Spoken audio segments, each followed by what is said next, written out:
Hello and welcome to Gamebridge Fieldhouse, fresh off a 116-107 Pacers win here in Game 3 of the NBA Finals, taking a 2-1 series lead. Gutsy, gritty, necessary. Eli, what a night. Yeah, after Game 2, Rick Carlisle said that everyone on this roster needed to simply do more.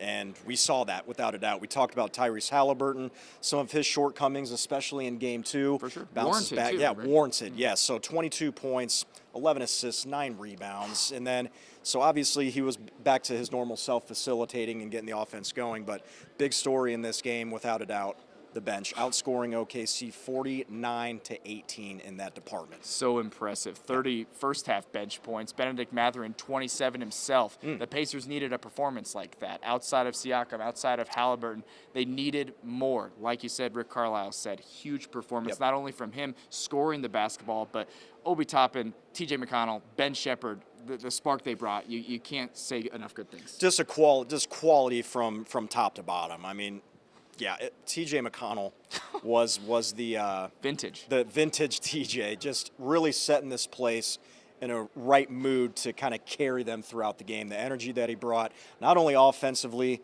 he had a couple sloppy turnovers early on, but his defensive effort, 5 steals, 5 assists, 10 points. I mean, he was just all over the floor and lifted the energy in this place single-handedly, it felt like. After a lackluster first quarter, I mean, let's be honest, the crowd was great. They were energized. They didn't have much of a reason to cheer in that first quarter. It felt like more of the same, and then he got them into it, and that led to the Pacers getting out and running, outscoring, scoring 40 points in that second quarter, following up with a 20-point quarter in the third, and then the fourth to hold OKC to just 18 fourth-quarter points, close the game on an 18-9 run, and force 19 turnovers. That's not something we've seen this series. Yes, no, it hasn't. And you just can we also just mention how good of a game this was until the Pacers needed to close this out. You're going through the third quarter and most of the fourth where they're trading buckets back and forth. But yeah, as you mentioned, closing it out, 18-9 run, just what they needed. And now they have a 2-1 series advantage. Tyrese Haliburton, a huge shot down the stretch, and that was great to see. We mentioned his performance and the bench. All good vibes with the Pacers after this one. Take a listen. Yeah, I mean, just getting a win in general in the playoffs and the finals, it's really hard. So obviously happy about this one, but have to move on, have to still correct some stuff, and make some adjustments tomorrow. What's the biggest positive you can take away, though, from this game? I think we looked more like ourselves, and we got to continue to do that. I think we know that the response OKC will have, and we have to match it. How big was Ben for you guys tonight? He's awesome. He just continues to make big play after big play when he's called upon, and he made big plays tonight. You talk about playing more like yourself, but what was the difference maker, if you could pinpoint one thing tonight? I just think our energy and our pace.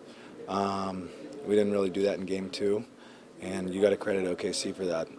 They came out and really took it to us, and we didn't respond. So we know the response that they'll have for Game 4, and like I said, we got to clean stuff up and match it. How much did the crowd help your energy tonight? I mean, our crowd's amazing. Just every game they've showed up and have rallied us to wins. So credit to them. We love them. Were there any different emotions for you having an NBA Finals game and on the home floor? I mean, I think for most of us, except for Pascal and Thomas, we haven't played in NBA Finals, a lot of us.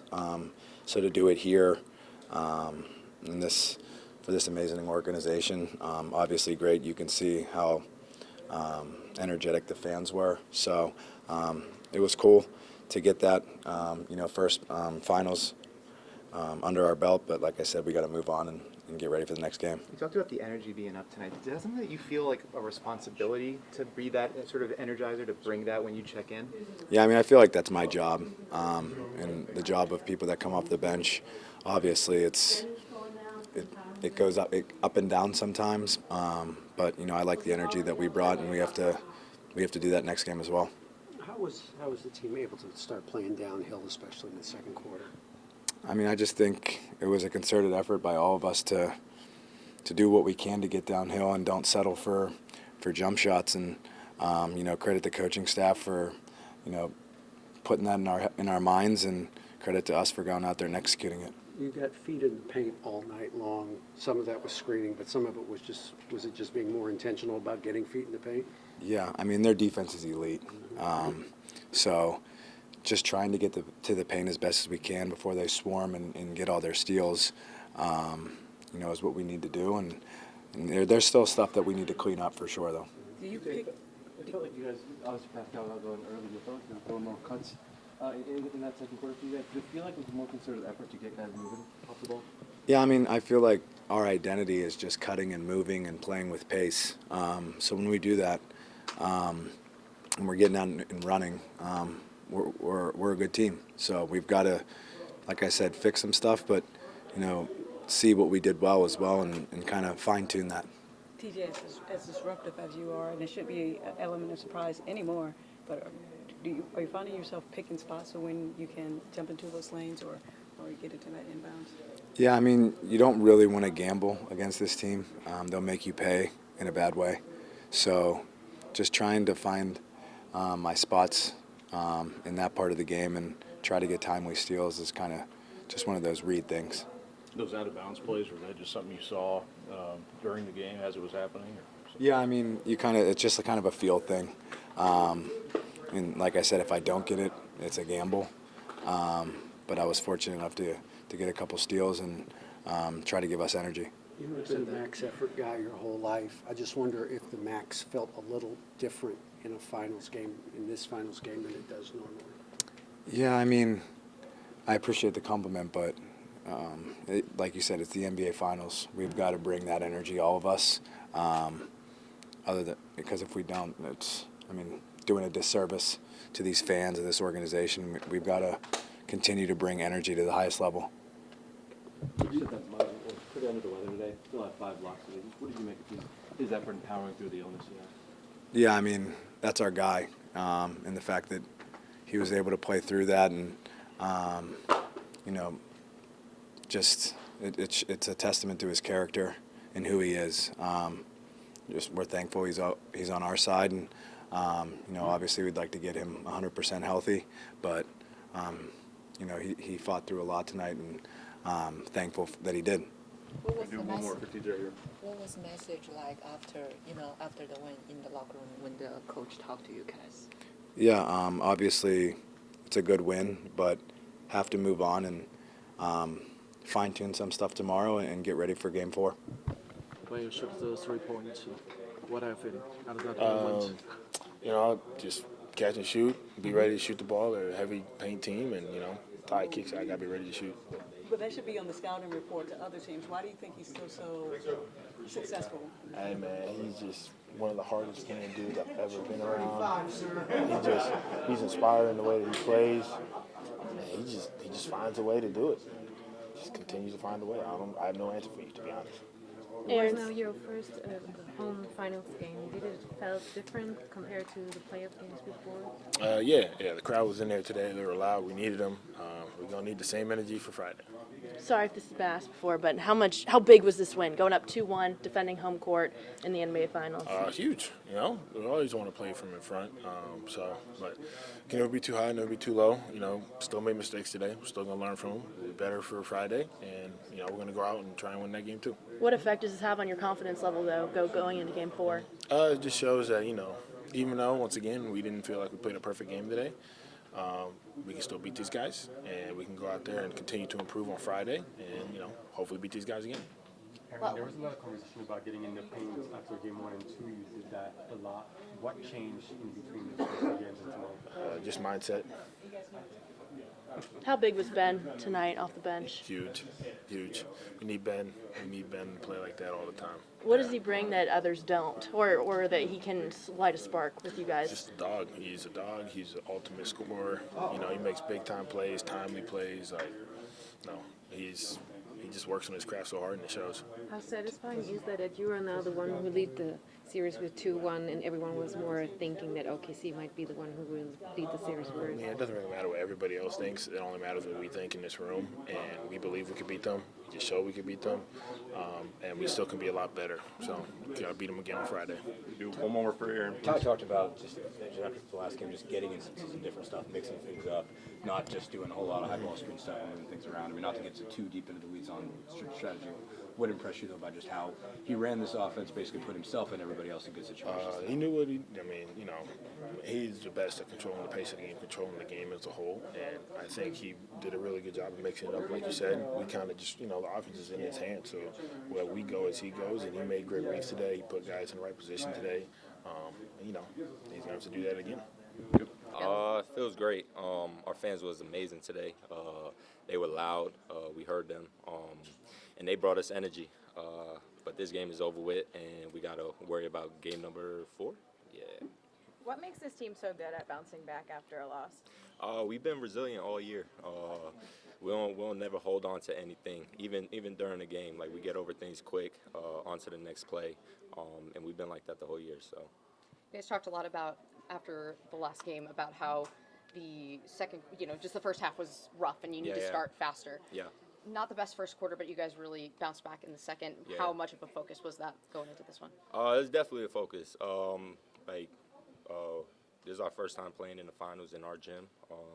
It was a lot of emotions out there. We was playing fast, but coach settled us down. Our leader settled us down, and we just got out there and did what we were supposed to do to get the win. What was the difference maker for you guys this one? I feel like everybody did what they had to do. TJ brought energy. Ben did what he had to do to help us get this win. Everybody was just doing what they were supposed to do to help us get this win. What kind of impact did Ben have with that 27 points off the bench? Huge impact. He brought a lot of energy into this game, and we needed that scoring. He went in there and did what he does best. Over the second quarter, y'all scored 40. Yeah. What was happening? You were able to really kind of get out and transition and get some stuff. We was just playing patience basketball, getting stops, getting out in transition, playing fast. But the main thing was definitely getting stops. The more stops we got, the easier buckets we got in transition. So. What were you concentrating on when they go double big? When they bring Hartenstein and then to go with Homer? Just playing fast. We kind of stick to our tendencies, whoever we're playing against, whether they're big, small. Just play fast, play together, and just work, be a dog. So obviously a lot of good vibes with the Indiana Pacers after a 116-107 win. Joining Eli and myself now, Tony East of Locked On Pacers. He's all smiles as well.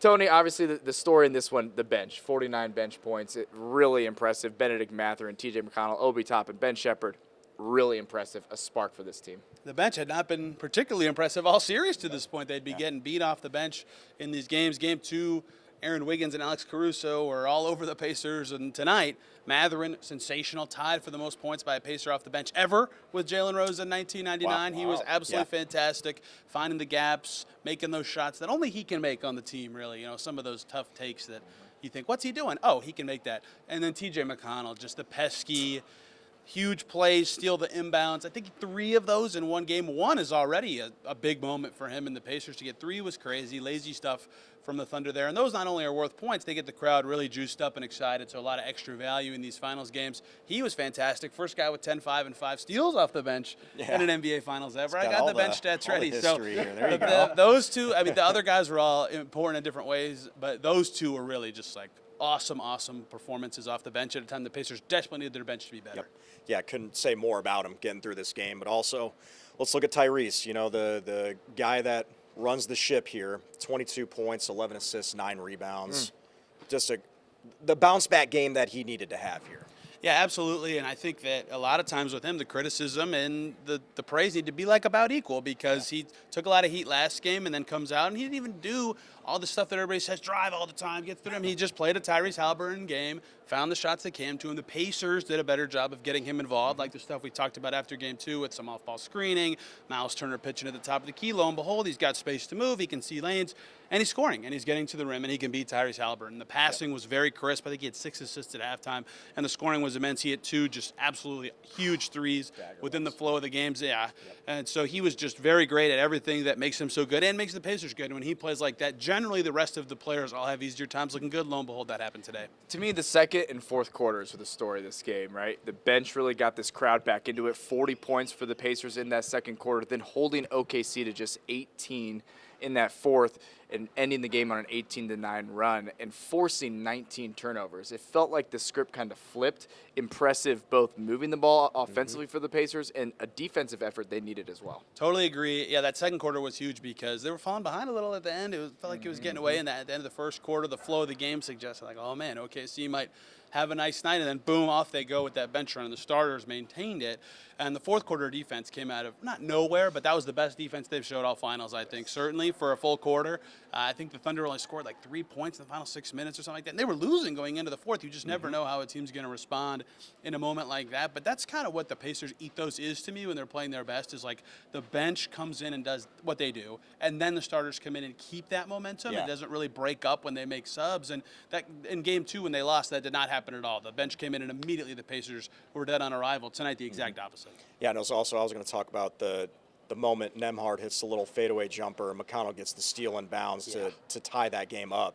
That kind of, I think that drove to the very end of the quarter just to finish out that entire game. Totally. Lots of guys really into the crowd environment tonight. Like, it was there. You know, Shea said it bothered them to some extent. You know, Pascal Siakam talked about it. And, you know, this isn't the player talking about, but I think Obi Toppin's putback was the loudest I maybe have heard this building ever in my life. And to get them to that point, they needed plays like the sequence you're describing where Nembhard hits a tough shot. And that was off like a scrambly sequence that got him the ball. So an important shot to finish off a play that goes lucky in your favor. And then McConnell, make your own luck. Go get the steal, make it happen. And that's the kind of stuff that if you're the Thunder, you just sink your shoulders and you're just defeated. You're playing good, and then all of a sudden, oh crap, we're tied. They couldn't really get out of that. I thought that was a huge sequence too. Especially deflating when it feels like relentlessly OKC attacking the bucket and converting, right? And for the Pacers to get that win, gutsy, gritty, necessary, huge.